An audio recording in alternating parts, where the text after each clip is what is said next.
Hello दोस्तों, कैसे हैं आप। मैं डॉक्टर अभिषेक चड्ढा आज फिर आपके सामने और एक नई इन्फॉर्मेशन के साथ आऊँगा। बहुत सारे मुझे मैसेजेस मिले हैं और बहुत सारे लोगों ने मुझसे डिमांड की है कि आप नी के रिगार्डिंग ज़रूर बताएं। तो आज हम नी के रिगार्डिंग बताएंगे कि नी में क्या क्या प्रॉब्लम आती है और हम उसको कैसे सॉल्व कर सकते हैं। लेकिन उससे पहले दोस्तों मैं ये कहना चाहूँगा कि ट्रीटमेंट हम एक्सरसाइजेज पे जाएं या मेडिकेशंस आप लें, तो उससे पहले हम ये जानें कि प्रॉब्लम कहाँ और कैसे आती है, उन प्रॉब्लम को हमें कैसे फेस करना है, उसको हम ट्रीट कैसे कर सकते हैं और हम क्या ऐसा ना करें जिससे कि वो प्रॉब्लम बढ़े। तो दोस्तों इसमें बहुत सारी चीज़ें हैं, बहुत सारी चीज़ें बताने वाली हैं। ऐसा नहीं है कि कोई भी आपको दिक्कत है और हम साथ के साथ उस पर एक्सरसाइज शुरू कर दें, नहीं दोस्तों। क्योंकि नी एक ऐसा जॉइंट है जिसमें काफ़ी कंडीशंस के अकॉर्डिंगली प्रॉब्लम आ सकती हैं। जैसे कि आप देख रहे हैं, देखिए ये नी जॉइंट है, नी जॉइंट है, देखिए दिस इज नी जॉइंट। तो इसमें बहुत सारे आपके लिगामेंट्स भी होंगे, एसीएल होगा, पीसीएल होगा। देखिए अंदर की तरफ भी एक होगा, बाहर की तरफ भी होगा। इसको एक लेटरल क्रूशिएट लिगामेंट हो गया, मीडियल लिगामेंट हो गया। तो जो ये लिगामेंट्स हैं इनमें भी टीयर या कुछ दिक्कत आ सकती है। या आपके जो देखिए ये मेनिस्कस है, नीचे बीच में एक गद्देदार एक कुशन होता है जो हमें नी के बीच में मिलता है, जिससे हमारी नी में मोबिलिटी बनती है और कोई भी जर्क से इसको बचाव मिलता है। तो ये मेनिस्कस है, इसमें भी इंजरी हो सकती है। और पटेला, यहाँ पर हमारी चपनी जो होती है, चपनी जिसको हम पटेला बोलते हैं, उसके यहाँ पर टेंडेंस में भी दिक्कत आ सकती है। या खुद नी में ही एक प्रॉब्लम हो सकती है एज के रिगार्डिंग। तो इसलिए बहुत सारी प्रॉब्लम्स हैं, तो उसको जानना पहले ज़्यादा ज़रूरी है कि वो प्रॉब्लम किस वजह से आई है और हमने उसमें क्या क्या एक्सरसाइजेस करनी है। ठीक है दोस्तों, इसके अलावा मैं आपको बताऊंगा कि ज़रूरी नहीं है कि ये नी सीधा ही एक खुद प्रॉब्लम का एक सेंटर बन जाए। हो सकता है कि नी में प्रॉब्लम आपको कहीं और से भी आ रही हो सकता है कि आपको नीचे एंकल या सोल की वजह से दिक्कत हो जो आपके ऊपर की तरफ पेन दे रही हो।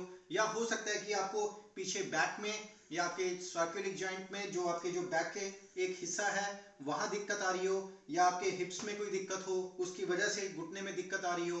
क्योंकि हमारा, मैंने आपको बताया था, एक मैकेनिक काम करता है बॉडी का। मैकेनिकली आप कैसे आप उसको बैठते हैं, कैसे आप चलते हैं, कैसे आप कोई चीज को उठाते हैं, वो सारी चीजें मैटर करती हैं। तो ये नहीं है कि सीधा नी में दिक्कत आ रही हो सकता है कि कोई और जॉइंट में दिक्कत हो या किसी और पार्ट में दिक्कत हो, उसकी वजह से नी में दिक्कत जा रही हो। तो ये जानना बहुत ज़रूरी है। ये आपको एक अच्छा फिजियोथेरेपिस्ट बता सकता है कि दिक्कत कहाँ है, या एक बहुत अच्छा फिजिशियन या ऑर्थोपेडिशियन बता सकता है कि दिक्कत कहाँ से राइज हो रही है। क्योंकि ये रूट कॉज आप नहीं जान सकते, देखना ये ज़रूरी है अगर इसको हमने रूट कॉज से कवर करना है। तो सबसे पहले हम डायग्नोज इसी तरह से करके आगे एक्सरसाइजेस को बढ़ा सकते हैं। दूसरी बात, अब हमें ये देखना है कि हमें करना क्या क्या होगा इसके अंदर। इसमें दोस्तों बहुत सारी चीज़ें हैं। जैसे कि आप, ये नहीं है कि आपने सिंपल एक एक्सरसाइज करी और 2-3 मूवमेंट्स करी और कवर अप हो गया। नहीं दोस्तों, इसमें बहुत सारी चीज़ों का ध्यान रखना होता है। जैसे कि मेरी ये वाली मसल, क्वाड्रिसेप मसल जो है, ये इसमें स्ट्रेंथ होनी चाहिए। नीचे वाली मसल्स जो है हैमस्ट्रिंग्स, इनमें स्ट्रेंथ होनी चाहिए नीचे। और इससे जो जॉइंट के नीचे वाली जो मसल्स हैं, पीछे वाली ये काफ मसल्स, इनमें स्ट्रेंथ होनी चाहिए। तो बहुत सारी चीज़ें इनमें मैटर करती है। इन इन स्ट्रेंथ के साथ साथ हो सकता है कि आपको हिप की मसल्स भी आपको स्ट्रेंथ हिप मसल्स की भी स्ट्रेंथ बढ़ानी पड़े। तो ये सारा जब हम सारी चीज़ें करते हैं तो उससे क्या होगा कि हम एक अपने जॉइंट को इतना प्रिपेयर करते हैं कि आगे आने वाले टाइम में हम उसमें वेट रेजिस्टेड एक्सरसाइजेस कर पाएँ। तो दोस्तों मैं सीधा ये नहीं होता कि हम सीधा वेट रेजिस्टेंस, क्योंकि मेरे पास कई पेशेंट्स आते हैं, उन पेशेंट्स का मैं देखता हूँ वो पहले से वो कहते हैं कि हम ट्रीटमेंट ले रहे थे और दिक्कत ट्रीटमेंट देते लेते बढ़ गई है। तो मैं उनको पहले असेस करता हूँ, देखता हूँ। तो कई बार ऐसा हो जाता है कि ट्रीटमेंट आप सीधा डायरेक्ट वेट से स्टार्ट करते हैं, एक्सरसाइजेज आप सीधा ही स्टार्ट कर देते हैं। लेकिन दोस्तों यहाँ मैं कहूँगा कि आपने कोई ऐसी एक्सरसाइजेस नहीं करनी अगर आपको पेन है, अगर आपको इंजरी है, अगर आप दिक्कत में हैं, अगर आप चल नहीं पा रहे हैं, तो ऐसा बिल्कुल नहीं कि आप सीधा एक्सरसाइजेस पे आ जाएं। दोस्तों उससे पहले, सबसे पहले एक्सरसाइज से पहले हमें ये जानना ज़रूरी है कि हम यहाँ पर कुछ स्वेलिंग तो नहीं है, हम उस स्वेलिंग को कैसे कवर कर सकते हैं। हमारी जॉइंट की मूवमेंट बिल्कुल ठीक है, हम उस जॉइंट की मूवमेंट को कैसे बढ़ा सकते हैं। तो उसके लिए बहुत सारे मेथड्स हैं। आज जैसे कि एक सिंपल है, आइस है। अगर आपको इनिशियली कोई इंजरी हुई है तो आप उसको आइस से कवर अप कर सकते हैं। क्रॉनिक है तो उसमें और सारी कई चीज़ें हैं जिसमें हम मसल्स की स्ट्रेंथ को भी बढ़ाएंगे धीरे धीरे। लेकिन उससे पहले हम कुछ ऐसी एक्सरसाइजेज होती हैं जिससे सर्कुलेशन और स्वेलिंग को इंक्रीज करें, और इतना कर दें कि ताकि आगे जब आपकी मोबिलिटी बन जाए, जब आपका जॉइंट मूवमेंट में आ जाए और स्वेलिंग कम हो जाए, फिर उसके आगे हम उसमें वेट बेरिंग एक्सरसाइजेस बता सकते हैं जिससे कि आपकी स्ट्रेंथ इंक्रीज हो। ठीक है दोस्तों, तो ये तो रही थी हमने एक्सरसाइजेज से पहले क्या क्या करना है, अपने आप को किस तरह से डिज़ाइन करना है, किस तरह से प्रिपेयर करना है ताकि हम उन एक्सरसाइजेज को परफॉर्म अच्छे से कर सकें। और दोस्तों मेरा कहना ये है कि अगर आप ट्रीटमेंट ले रहे हैं, किसी अच्छे फिजियोथेरेपिस्ट से ले रहे हैं या आप घर पे भी कोशिश कर रहे हैं, तो ट्रीटमेंट वो होना चाहिए जो आज आप लें, आने वाले टाइम में कभी दिक्कत ना दे। तो उन सारी चीज़ों के लिए आपको ये जानना भी ज़रूरी है कि आपको कैसे बैठना है, उठना है और आपको कैसे लिफ्ट करना है। इन सारी चीज़ों को जानना बेहद ज़रूरी है ट्रीटमेंट के साथ। जैसे कि दोस्तों अगर आप स्क्वेट करते हैं, मेरा मतलब है अगर आप घुटनों के भार नीचे लगातार बैठते हैं तो वो नहीं करना चाहिए। दिक्कत अगर ज़्यादा है तो वो परसिस्ट हो सकती है और ज़्यादा बढ़ सकती है। या आप स्टेयर्स चढ़ रहे हैं और चढ़ते जा रहे हैं, या फिर आप चौकड़ी मार के बैठते हैं, तो वो भी दिक्कत आपको इंक्रीज कर सकता है। तो दोस्तों बहुत सारी चीज़ें हैं जो हमने इनके साथ ये भी अवॉइड करनी है। जैसे कि आप लगातार अगर स्टैंडिंग करते हैं तो वो भी दिक्कत दे सकता है आपके नी में, या आपका वेट बहुत ज़्यादा है आपके हाइट के अकॉर्डिंग तो वो भी दिक्कत आपको दे सकता है। या अक्सर मुझे ये भी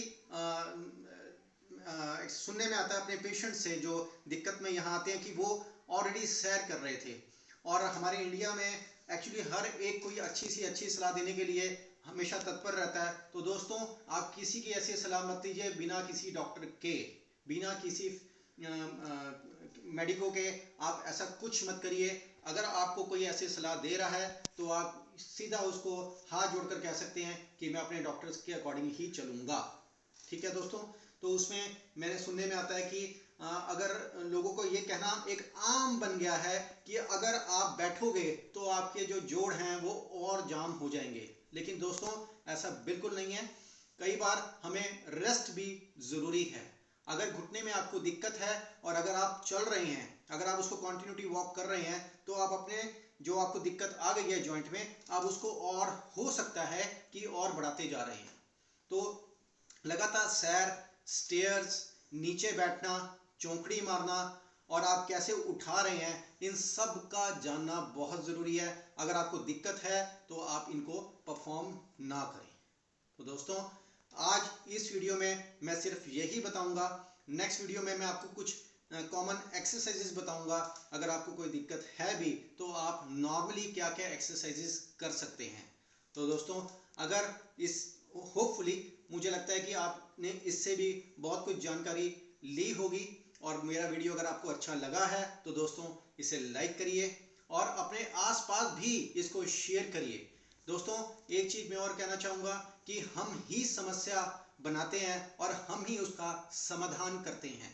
तो इस बात पे बहुत बड़ी बात छिपी है, यानी कि अगर आप अपना ध्यान खुद रखें तो आप अपना ही समाधान उस प्रॉब्लम का बड़े आसानी से कर सकते हैं। तो दोस्तों सब्सक्राइब करिए, लाइक करिए और शेयर करिए। Thank you.